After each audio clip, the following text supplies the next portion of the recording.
राहुल का जन्म एक अजीब स्थिति में हुआ था। जब वह पैदा हुआ तो डॉक्टरों को एक बड़ी असामान्यता का सामना करना पड़ा। राहुल का शरीर पूरी तरह से विकसित था, लेकिन एक जरूरी हिस्सा, उसका प्राइवेट पार्ट, बिल्कुल नहीं था। उसकी मां और पिता पहले तो चौंके, फिर समझने की कोशिश की कि ऐसा क्यों हुआ। डॉक्टरों ने कई जांचें कीं, लेकिन किसी कारण से राहुल का यह अंग जन्म से गायब था। हालांकि शारीरिक रूप से वह एक सामान्य बच्चा था, लेकिन यह असामान्यता उसकी जिंदगी में एक बड़ी चुनौती बन गई। जैसे जैसे वह बड़ा होने लगा, उसे एहसास हुआ कि वह बाकी बच्चों से कुछ अलग है। राहुल का बचपन बिल्कुल सामान्य बच्चों जैसा नहीं था। स्कूल में जब अन्य बच्चे अपनी शारीरिक बदलावों के बारे में बात करते, तो राहुल का चेहरा उदास हो जाता। उसे यह समझने में काफी समय लगा कि क्यों हर कोई उसका मजाक उड़ाता है। लड़कों के बीच शारीरिक बदलाव, जैसे कि आवाज का बदलना और शारीरिक परिपक्वता, एक सामान्य प्रक्रिया मानी जाती थी, लेकिन राहुल के लिए यह एक प्रश्न बन गया था।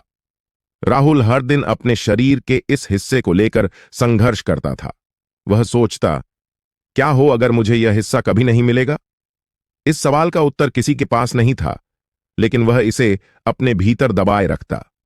समाज में शारीरिक रूप से पूर्ण होने का दबाव बच्चों पर हमेशा बना रहता है। राहुल भी इस दबाव से बच नहीं पाया। वह देखता कि बाकी लड़के बदलाव के दौरान अपने शरीर को लेकर गर्व महसूस करते हैं, लेकिन वह खुद को अपूर्ण महसूस करता। वह हर दिन यह सवाल करता कि क्या उसके जैसे शरीर वाले लड़के को कभी किसी ने प्यार किया होगा, या उसकी कोई भविष्यवाणी हो सकती है। समाज ने कभी उसे पूरी तरह से स्वीकार नहीं किया। दोस्तों और सहपाठियों का मजाक, चिढ़ाना और यहां तक कि उसे खुद से अपर्याप्त समझना, यह सब उसकी मानसिक स्थिति को और भी कमजोर कर देता था। एक शारीरिक बदलाव जो उसके नियंत्रण से बाहर था, उसकी पूरी पहचान को प्रभावित कर रहा था। एक दिन राहुल ने सोचा, क्या मैं अपने शरीर के इस हिस्से को लेकर खुद से प्यार कर सकता हूं? यह विचार उसके भीतर कुछ बदलने का संकेत था। उसने यह समझने की कोशिश की कि भले ही उसका शरीर शारीरिक रूप से आदर्श न हो, लेकिन उसकी मूल्यवानता और पहचान सिर्फ उसके शरीर पर निर्भर नहीं हो सकती। राहुल ने इस असामान्यता को चुनौती के रूप में लिया। उसने डॉक्टरों से संपर्क किया, विभिन्न उपचार और सर्जरी के बारे में जाना, लेकिन एक बड़ी सर्जरी के बाद भी उसे यह एहसास हुआ कि बाहरी रूप से क्या बदलाव हो, जब तक वह भीतर से इसे स्वीकार नहीं करता, तब तक कुछ भी सही नहीं होगा। राहुल के परिवार ने उसे हमेशा प्रोत्साहित किया। उसकी मां अक्सर उसे कहती, तुम्हारा शरीर जैसा भी हो, तुम हमारे लिए वही हो। तुम्हारे शरीर का हर हिस्सा हमारे लिए खास है। उसके पिता ने भी उसे बताया, शारीरिक रूप से आदर्श होने की कोई आवश्यकता नहीं है। तुम वही हो जो तुम खुद को मानते हो। हालांकि राहुल का दिल अभी भी किसी कमी का अनुभव करता था। वह महसूस करता था कि समाज उसे कभी पूरी तरह से स्वीकार नहीं कर पाएगा। यह संघर्ष उसके भीतर बढ़ता गया, लेकिन धीरे धीरे उसे अपनी स्थिति को स्वीकार करने की शक्ति मिल रही थी।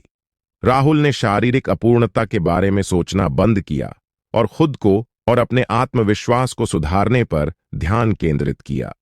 उसने शारीरिक स्वास्थ्य पर काम करना शुरू किया, जैसे कि फिटनेस और मानसिक शांति पर ध्यान। वह जानता था कि शरीर एक बदलावशील प्रक्रिया है, और जो आज कमतर लगता है वह कल पूरी तरह से बदल सकता है। राहुल ने समझा कि उसके शरीर का वास्तविक मूल्य इस बात में नहीं है कि वह शारीरिक रूप से संपूर्ण है या नहीं, बल्कि इस बात में है कि वह खुद को कैसे देखता है और अपनी शारीरिक स्थिति को कैसे स्वीकार करता है। समय के साथ राहुल ने अपने शरीर को पूरी तरह से स्वीकार किया और समाज के प्रति अपनी सोच बदल दी। उसने महसूस किया कि शारीरिक अपूर्णता कभी भी आत्मसम्मान के आड़े नहीं आ सकती। वह अब दूसरों को अपनी शारीरिक असमानता के बारे में बताने से नहीं कतराता था। वह जानता था कि जिस तरह से वह खुद को स्वीकार करता है, वही अन्य लोगों के लिए भी उदाहरण बन सकता है। राहुल ने समाज के सामने एक संदेश दिया कि शारीरिक बदलाव जरूरी नहीं कि किसी की पहचान को निर्धारित करें। उसकी आत्मसम्मान और आत्मविश्वास से ही उसकी वास्तविक पहचान बनी। राहुल का जीवन अब एक मिसाल बन चुका था। उसने अपनी असामान्यता को समाज के सामने रखा और उसे स्वीकार किया। यह देखकर अन्य लोग भी उसकी तरह अपने शारीरिक बदलावों को स्वीकारने लगे। राहुल अब शारीरिक रूप से अपर्याप्त महसूस नहीं करता था, क्योंकि उसने यह समझ लिया था कि शारीरिक पूर्णता से कहीं ज्यादा अहमियत मानसिक और आत्मिक संतुलन की है। राहुल की जिंदगी अब एक नए मोड़ पर थी। उसने अपने शरीर की असामान्यता को स्वीकार लिया था और आत्मविश्वास के साथ जीवन जीने की कला सीख ली थी। लेकिन अब एक नई चुनौती सामने खड़ी थी, शादी। समाज में जहां शारीरिक पूर्णता को बहुत महत्व दिया जाता है, राहुल के लिए यह सवाल और भी जटिल हो गया था। वह अक्सर सोचता, क्या कोई मुझे ऐसे अपनाएगा जैसा मैं हूं? क्या मुझे कोई सच में प्यार करेगा जब उसे मेरी शारीरिक स्थिति का पता चलेगा? यह सवाल उसे परेशान करता था, लेकिन उसने कभी खुद को इस मुद्दे से पीछे नहीं हटने दिया। उसने हमेशा की तरह आत्मविश्वास बनाए रखने का निर्णय लिया। राहुल की मुलाकात प्रिया से एक दोस्त के घर हुई। प्रिया एक समझदार और मिलनसार लड़की थी, जो मानसिक और शारीरिक स्वास्थ्य को लेकर बेहद संवेदनशील थी। वह खुद भी एक एनजीओ में काम करती थी, जो मानसिक स्वास्थ्य के मुद्दों पर जागरूकता फैलाती थी। पहली बार जब राहुल ने प्रिया से बात की, तो उसने महसूस किया कि प्रिया एक अलग तरह की लड़की है, जो न सिर्फ बाहरी दिखावे बल्कि इंसान की अंतरात्मा को समझने की कोशिश करती है। प्रिया ने राहुल की बातें ध्यान से सुनी और उसकी शारीरिक स्थिति के बारे में कोई सवाल नहीं किया, बल्कि उसने कहा, तुम्हारा आत्मविश्वास और तुम्हारी सोच मुझे बहुत प्रेरित करती है। तुम जो हो, मुझे उसी रूप में पसंद हो। यह बातें राहुल के दिल में एक सुकून ले आईं। उसे लगा जैसे वह किसी से सच में जुड़ सकता है, बिना किसी डर और झिझक के। हालांकि राहुल को यह महसूस हुआ कि प्रिया उसे सच्चे दिल से समझती है, फिर भी उसके मन में एक डर था। क्या प्रिया को उसकी शारीरिक असामान्यता के बारे में पता चलने पर वह उसे वही प्यार दे पाएगी जैसा वह दिखता है? एक दिन राहुल ने प्रिया के सामने अपने डर और असमंजस को साझा किया। उसने बताया कि उसका शरीर सामान्य नहीं था और यह हमेशा उसकी चिंता का कारण रहा है। प्रिया ने उसे समझते हुए कहा, राहुल, मुझे तुम्हारे शरीर से कोई फर्क नहीं पड़ता। मैं तुमसे इसलिए प्यार करती हूं क्योंकि तुम वो हो जो तुम हो। तुम्हारी सोच, तुम्हारा दृष्टिकोण, तुम्हारी आत्मा, यह सब मेरे लिए ज्यादा मायने रखता है। प्रिया की बातें राहुल के दिल को छू गईं। वह जानता था कि उसने अपने भीतर एक ऐसी जगह बना ली थी जहां वह खुद को पूरी तरह से स्वीकार करता था। लेकिन यह किसी और के लिए स्वीकार्य हो पाएगा या नहीं, यह सवाल अब भी अनसुलझा था। अब उसे अपनी डर को छोड़ने का साहस मिल चुका था। राहुल और प्रिया के रिश्ते की शुरुआत के बाद उनके सामने एक और बड़ी चुनौती थी, समाज की नजरें। राहुल जानता था कि समाज की दृष्टि से उनकी शादी एक अजीब बात हो सकती है। प्रिया के परिवार और दोस्तों के लिए यह बहुत असामान्य था। राहुल को डर था कि लोग उसकी स्थिति को लेकर क्या कहेंगे और क्या प्रिया के परिवार वाले उसे स्वीकार करेंगे। एक दिन प्रिया ने राहुल से कहा, समाज को बदलने में समय लगता है, लेकिन हमें यह तय करना है कि हम खुद को समाज के नजरिए से नहीं, बल्कि अपनी खुशी से परिभाषित करें। प्रिया का यह दृष्टिकोण राहुल के लिए बहुत सशक्त था। उसने महसूस किया कि प्यार और रिश्ते सिर्फ शारीरिक रूप से पूर्ण होने पर नहीं, बल्कि दिल से जोड़ने और एक दूसरे को समझने पर आधारित होते हैं। राहुल ने खुद को मानसिक रूप से तैयार किया कि वह किसी भी चुनौती का सामना करेगा, क्योंकि अब उसके पास प्रिया का साथ था। समय के साथ राहुल और प्रिया का रिश्ता मजबूत होता गया। वे दोनों एक दूसरे के साथ जिंदगी की सच्चाइयों और संघर्षों को साझा करते थे।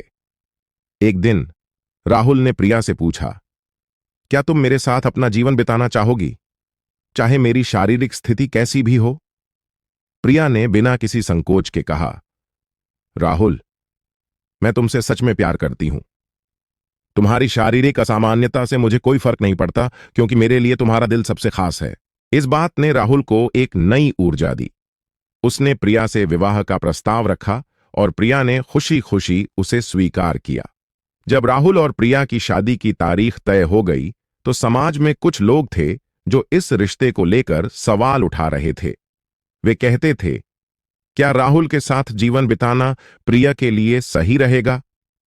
कुछ लोग तो यह भी कहने लगे कि राहुल के साथ विवाह करना प्रिया के लिए कठिन हो सकता है, क्योंकि वह शारीरिक रूप से अधूरा था। लेकिन प्रिया और राहुल ने इन आलोचनाओं की परवाह नहीं की। उन्होंने अपने रिश्ते को मजबूत किया और एक दूसरे के साथ जिंदगी बिताने का फैसला किया।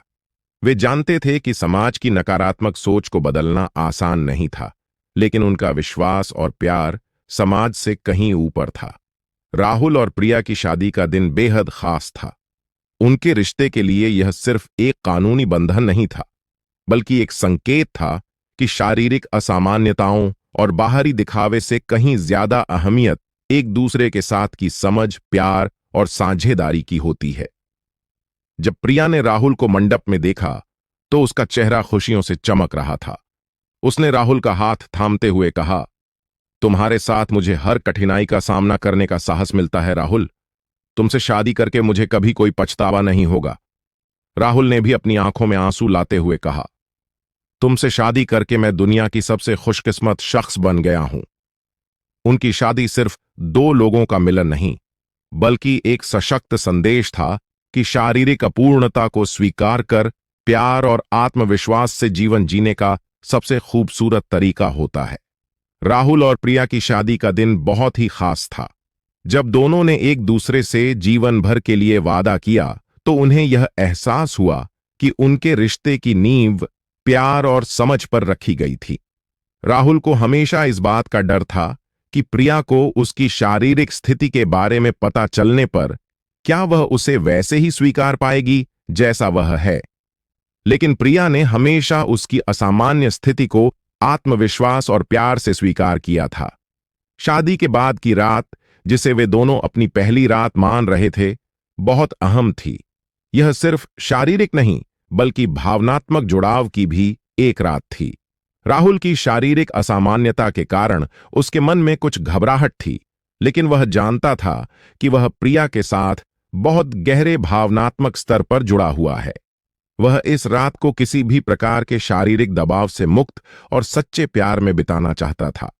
राहुल के मन में इस बात का डर था कि क्या वह प्रिया को पूरी तरह से खुश कर पाएगा।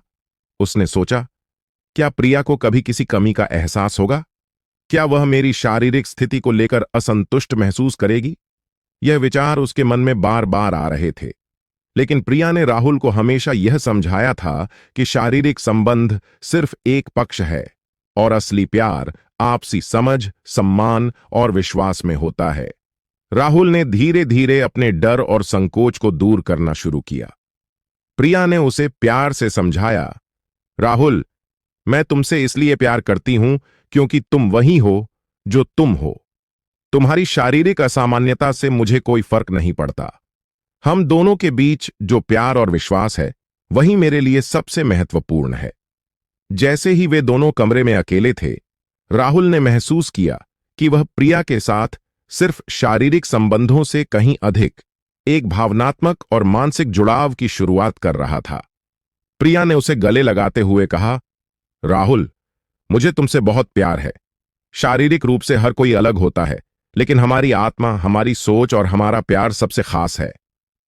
प्रिया की यह बातें राहुल के दिल को छू गईं। वह समझ गया कि प्यार सिर्फ शारीरिकता में नहीं है। उस रात राहुल और प्रिया ने एक दूसरे के साथ बहुत कुछ साझा किया, बिना किसी दबाव के, केवल एक दूसरे की उपस्थिति और समझ का आनंद लिया।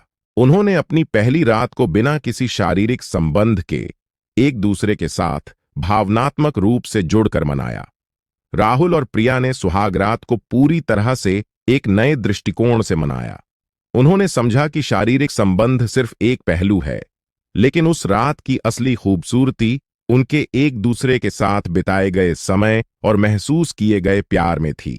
वे दोनों एक दूसरे के पास थे, एक दूसरे की आंखों में देख रहे थे और अपनी भावनाओं को व्यक्त कर रहे थे। राहुल ने यह महसूस किया कि शारीरिक अंतर से ज्यादा उनका प्रेम और समझ उनके रिश्ते की असली ताकत थी। राहुल ने महसूस किया कि उसने अपनी शारीरिक स्थिति को पूरी तरह से स्वीकार कर लिया है और प्रिया ने भी उसे बिना किसी शारीरिक असामान्यता के प्यार किया था। सुहागरात का असली उद्देश्य सिर्फ शारीरिक संबंध नहीं था, बल्कि यह था कि दोनों एक दूसरे को पूरी तरह से समझें, सम्मान दें और अपने रिश्ते की गहराई को महसूस करें। उस रात के बाद राहुल और प्रिया का रिश्ता और भी मजबूत हो गया। राहुल को यह एहसास हुआ कि शारीरिक पूर्णता से कहीं ज्यादा अहमियत भावनात्मक और मानसिक जुड़ाव की होती है। यह समझ उसे हर दिन अपने रिश्ते में खुशी और संतुष्टि लाने के लिए प्रेरित करती थी। प्रिया के साथ अपनी पहली रात ने राहुल को यह सिखाया कि प्रेम में शारीरिक या बाहरी रूप से कोई अंतर नहीं आता।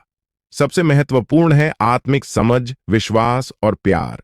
राहुल की कहानी यह बताती है कि असामान्यता और शारीरिक कमियां किसी के आत्मसम्मान या रिश्ते के लिए कोई बाधा नहीं बन सकती। जब दो लोग एक दूसरे से सच्चे दिल से प्यार करते हैं, तो शारीरिक असामान्यताएं उनके रिश्ते की गहराई में कोई अंतर नहीं डालती।